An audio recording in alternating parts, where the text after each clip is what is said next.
Hey guys, welcome to my channel. Today we'll be doing the dialogue question what will the ball force, and it's a medium problem. And let's read out the question. So the question saying is that it give you a 2D grid, which is here. In C++ is like a 2D array, which is a matrix, and each cell indicates that if the ball currently at that cell, then at next level it will force to left or force to right, and then just two edge cases. One edge case is if it hit a V-shaped pattern. What means V-shaped pattern is like here. At this cell it forced to right, but the cell next to adjacent to it on its right forced to left, and then it creates a V shape. And if it hit a V shape, then it's stuck. And another base case, if the ball redirect the ball into the wall of box. So if the ball coming out like the left boundary and then it redirected to the left, then it also stuck. And similarly for the ball on the right boundary, if the ball redirect also on the right, then it also stuck. That would be like two base cases. I mean like two edge cases, actually base cases I should say. And clearly this problem is a simulation problem, so it doesn't need any like DP greedy or any sort of those stuff. It's just simulation, so it should be pretty easy. And to do simulation problem, what we can do is like so what we need to return is the array indicate each bus corresponding ending. I mean like corresponding location when the simulation ended. So in the first graph, the first ball will, the ball at 0 index will fall into the ball at 1. So here it's 1.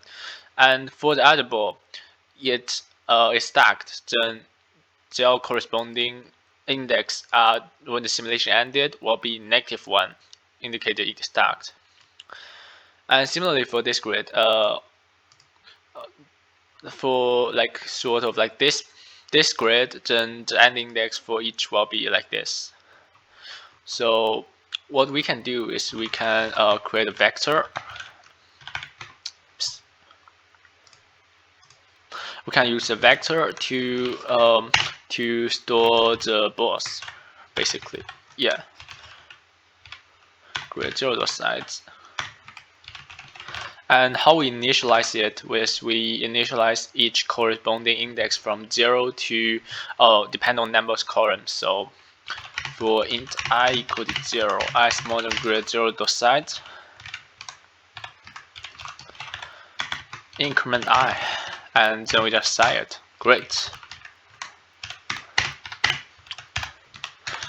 And then we just run simulation. We how many simulation we need to run? We run depend how many rows it have. So at here the 5 rows.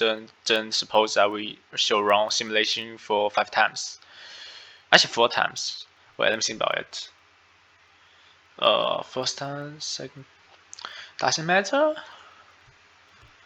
That's an interesting problem. Actually,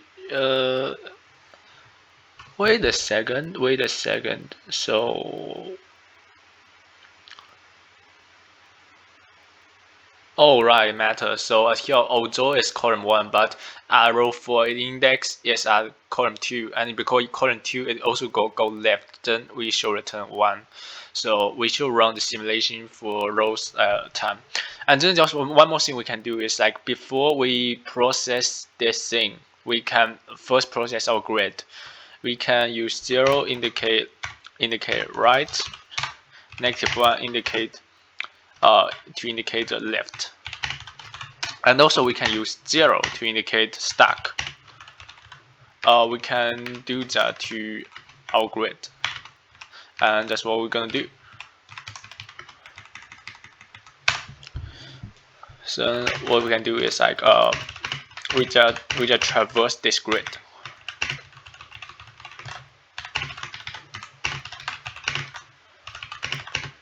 Because we need to examine like 2 index, so I'm gonna start with 1.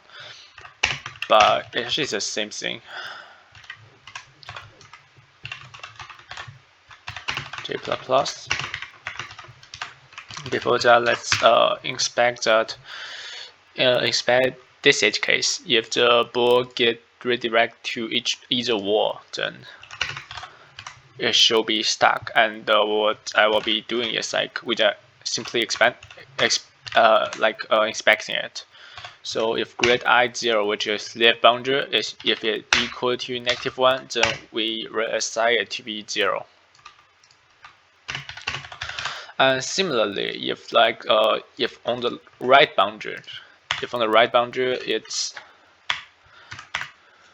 grid 0 dot sides -1. If it equal to 1, then we also assign it to be 0 to indicate that it's stuck. And that's simple cases. And here we need to examine the V shape, and to examine it is very easy. We simply examine the 2 index. So if grid ij, j-1 is equal to 1, and grid ij equal to -1. Suppose this case happens, then we just reassign both to be 0 because it's a V shape and the ball gets stuck.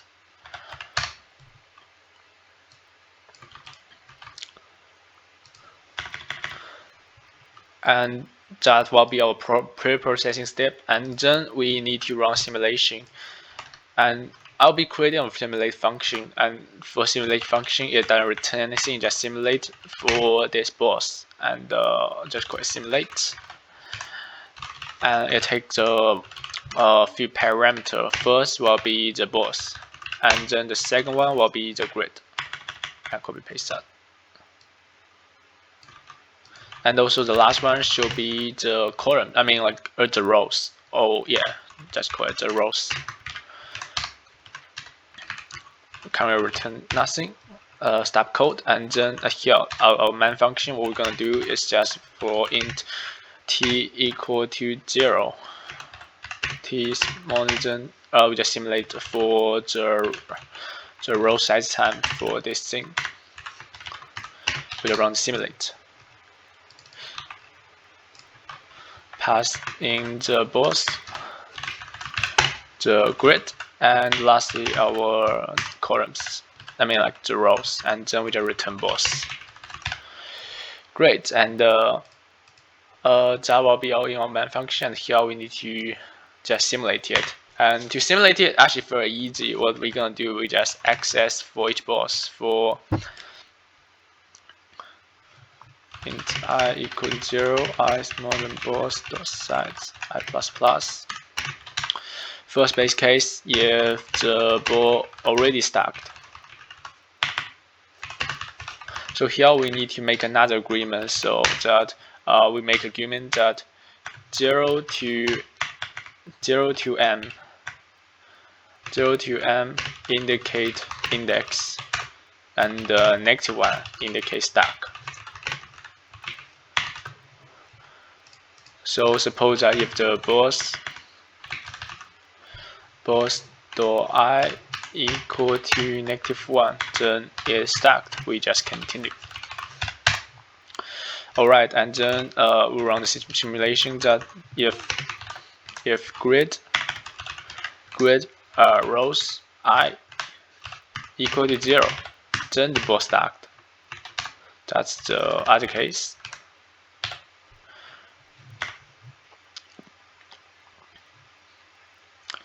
Balls are equal to 0, and then also continue.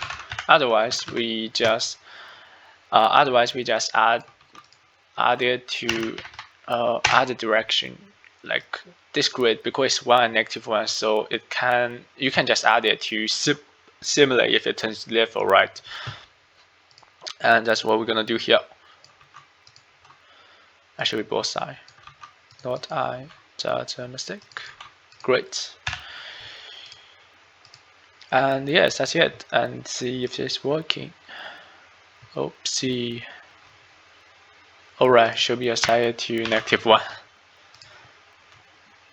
Great, and it seems working, and we can submit. It worked. And thank you for watching. That's how you do this question.